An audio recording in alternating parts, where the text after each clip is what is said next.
guys, episode 8 of season 2 is leaked. Do you want to know what happens? Reportedly.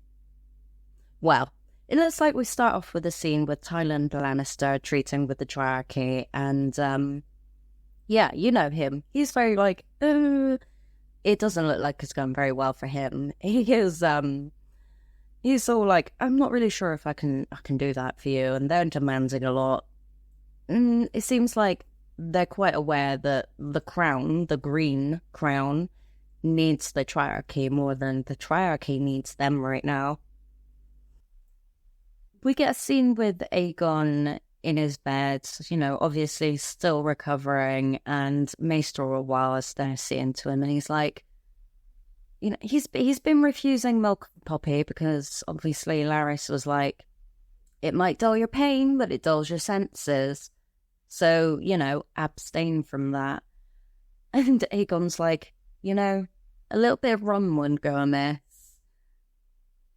Orwell passes him something, and Aegon is probably the nicest we've seen him to anyone ever, and he just tells Maester Orwell, Grand Maester Orwell, that he's a good man. Bless him.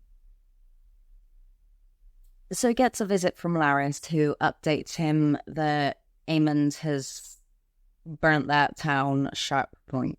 And he's like, oh god, my brother is mental. I can't do this. Like, when he returns, I'll take him prisoner, and, I should deal with him. And Larys is like, and then what? Then what? How are you going to win the war when Vhagar's, not taking part? Larys proposes to Aegon, not literally proposes, but that he go with him across the narrow sea to Essos, basically flee like Dany did. He's got some coin in Bravos in the Iron Bank. He's got buddies. They'll be all right. They'll be set up. And Aegon's like, what's the point? Look at me. I'm crippled. I'm burned. I'm ugly. I don't even have a cock anymore. My piss dribbles down my leg. Like, he's really down on himself. Larys is like, look, it's better to live either way, I think. Like, no matter how you do it, at least you'll be living. And then you can come back and, let the pretenders fight it out and come back and take over. Aegon doesn't seem convinced, but he's like, Aegon, the realm's delight. There. Then we're going to a scene following Aemond, and he is pissed off. He doesn't care for the people of King's Landing. He is like, let them starve. And it looks like his lord is quite worried about that. Then we're getting to a scene with Alison and Helena. Helena doesn't understand why the people of King's Landing are so angry with them, why there's a blockade. And Alison is explaining, like, look, we didn't ask for this blockade, but it's happened, and they're angry with us because they expect us to resolve the issue. And Helena, bless her, she says that she was happier before she was queen. Saying I was happier before I was queen, that's definitely something Alison can identify with. She is feeling that. She asks Helena, like, if you could go from this place, flee these troubles, where would you want to, where would you go? And she's like, well, I don't know, where would I go? And then Aemond bursts in and he's like, yo, no, you're just off to bed, but Crown is in need of your service. Go and get on your dragon. Dude. And also, we haven't seen Helena on her dragon yet. Helena, bless her, she is of course like, I'm not going to do that. I don't want to burn anyone. Aemond is... Oof. He's upset that obviously, firstly, that he's been told no. Also, he's just had that.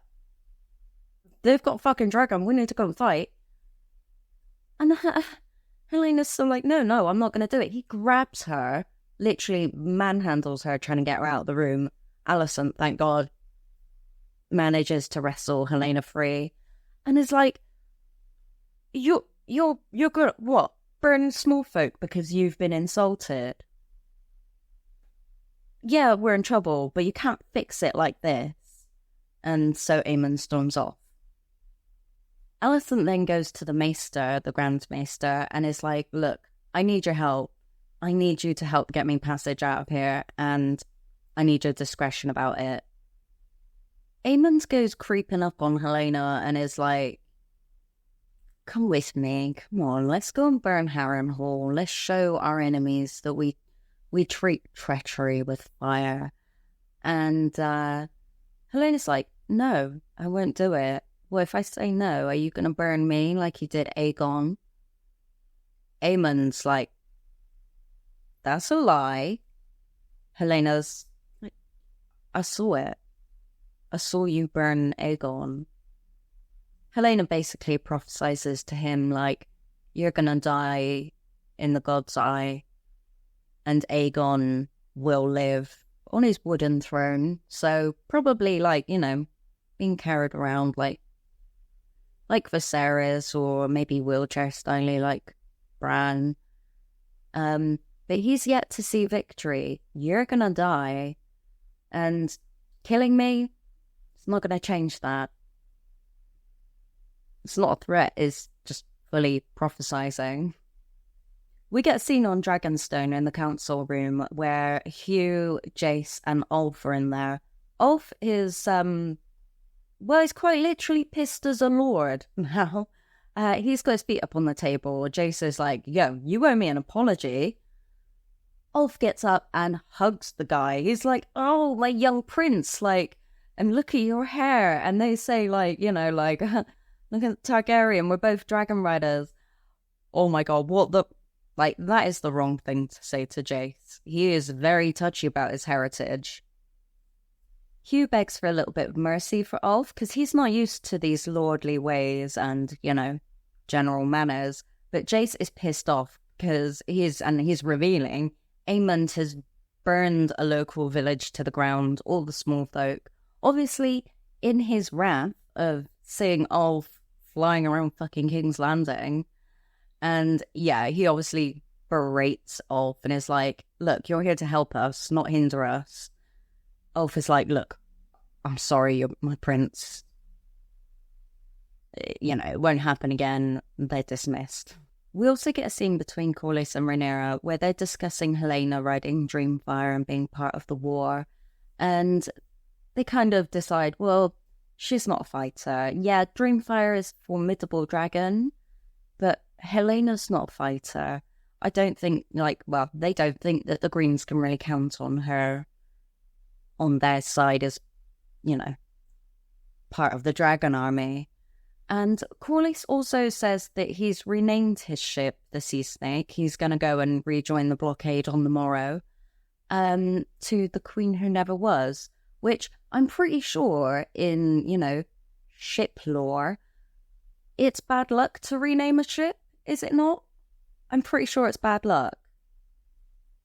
We also get a scene with Jace and Baela, and bless her, she's the strong one. I like her. She tells him off for sulking because he's like, look, I'm not special. And he's like, you know, lowborns can ride a dragon. I'm a bastard, rah, rah, rah. And she's like, look, stop sulking. Do you think you're the only noble heir who hasn't been sired by his noble father? Come on. Prove your worth. Get up and stand by your mother. You know, you're the rightful prince. She is the true queen. Stop sulking. In Haren Hall, it looks like Damon's dealing with the day-to-day queries of the lords as they prepare their armies. And Alfred Brun, who, remember, Rhaenyra sent off, is arriving there. We get a scene where Damon is out at Haren Hall with Alice Rivers, and he touches the weirwood. It's bleeding. It sends him into a vision. He sees the three-eyed crow, Blood Raven, the Night King and his army, he's walking through like a sea of bodies and then he's drowning. He sees he sees Daenerys birthing her dragons. You can't quite see that it's Daenerys though, which kind of implies that maybe he could be led to think that that's Rhaenyra, but why would you? But yeah, the eggs, the 3 eggs, Daenerys, the Iron Throne, and Rhaenyra on the Iron Throne, and then kind of comes back. He's basically been exposed to the threat of the White Walkers, and that everything is prophesized to happen. There needs to be a Targaryen on the throne. There needs to be dragons. These are the only things that are gonna withstand that, if anything can. So he's obviously starting to see the importance of Rhaenyra being queen, we would hope. One weird thing, though, is that the narration is kind of... It starts with Alice, and it's then Helena speaking to him, saying, like, everything is a story, you know, like, this is your part in the story. Not quite sure how Helena ends up turning up in as part of that, though. Part of the Dream Weirwood network? I don't know. Weird. So, Rhaenyra holds a feast to welcome the new dragon riders into her, you know, small council, I guess. And she's basically telling them, like, I'd hoped just having you as dragon riders would, you know, put a stop on, you know, the Green's advances. But Corlys is right. We need to put a stop to the war before it, you know, gets any worse. So 2 days' time, we're going to strike. Go and learn your dragons and prepare. Everyone's a bit hasty about that. But Ulf, he's like, oh yeah, cool. Me and Silverwing, oh, she's a right goer. It's like, yeah. He's, again, pissed as a lord and not really comporting himself with any manners. The feast is then interrupted by Maester Gerardys, who comes and updates Rhaenyra. So Simon Strong, the Castellan of Haren Hall, is written about Daemon, and he's like, look, he's mustering his army, but Sir Simon Strong, he fears treachery. You know, these armies might not be intended, you know, to aid you. Rhaenyra's like, Adam, yo, come off with me. Which Jace is like, why not me? Side note, the guy who plays Maester Gerardys, Phil Daniels, he's a brilliant, like, British actor. But I tell you what, my favourite thing seeing him in is the music video for Parklife. Oh, I'm going to put a link in the bio, so go and watch it and have a little jolly. Next. Caraxes and his little noodle neck gets awoken by Rhaenyra coming to Haren Hall on Syrax, and it looks like she is also joined by Adam of Hull on his dragon as well. And yeah, to be honest, I'm glad that she's finally going and taking charge of it. I mean, good on her. Rhaenyra lands on a walkway leading into Haren Hall, what looks like one of their main gates. And she's met by the Castellan, and he's like, I didn't think to see you here myself. She's like, well, your message gave me cause of concern, so here I am. He's like, well, you better come see it for yourself. Leads her inside, and the hall just goes silent. There is hundreds of people in there preparing, and I think it's Syrax who's on top, is, you know, watching out for Rhaenyra, basically like, anyone comes near her, I'm gonna fucking burn you, little bastards. But yeah, Rhaenyra just waits. The crowd parts, and Daemon walks through to see his wife. So Daemon walks up to her. He doesn't kneel for his queen. He doesn't have any embrace for his wife. He's like, didn't think to see you here. She's like, well, that's a lapse on your part. it seems like you've done well here. He's like, yeah, everyone here is sworn to me, you know, just bragging. Very tense. And she's like, yeah, they're all sworn to you. And who are you sworn to? Expecting him to kneel, like nobody in the hall has kneeled to Rhaenyra, the queen. And of course he's like, I knew you were going to make me do this. He says in Valyrian that the world is not what we once thought it was, and the war is just beginning. Winter is coming, you know, doom and gloom. She says, you sound like my father. And he's like, I saw it.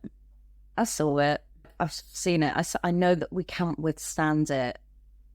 But, you know, we've got to go with what my brother's choice was as his heir, and my brother chose you. Then he finally kneels. He gives a little bit of a speech about her being the true queen, and that he's there to serve her, and everyone obviously joins in kneeling. Alfred Brun does not look very pleased. Maybe he was hoping that Damon would not be on Rhaenyra's side. She takes his hand and, you know, he rises up and it's like, she's basically like, look, leave me again at your peril. He's like, I've tried, I couldn't. And then turns around and is like, yo, we all gonna fight for the queen or what? And so everyone cheers. We also get a scene between Mysaria and Rhaenyra speaking, looking out over the dragons flying around, and Mysaria's like, the gods have blessed you with the means to win this war. But Rhaenyra is quite a glum, because obviously it means having the dragons is using the dragons, and it's always the small folk who are gonna get burned the most.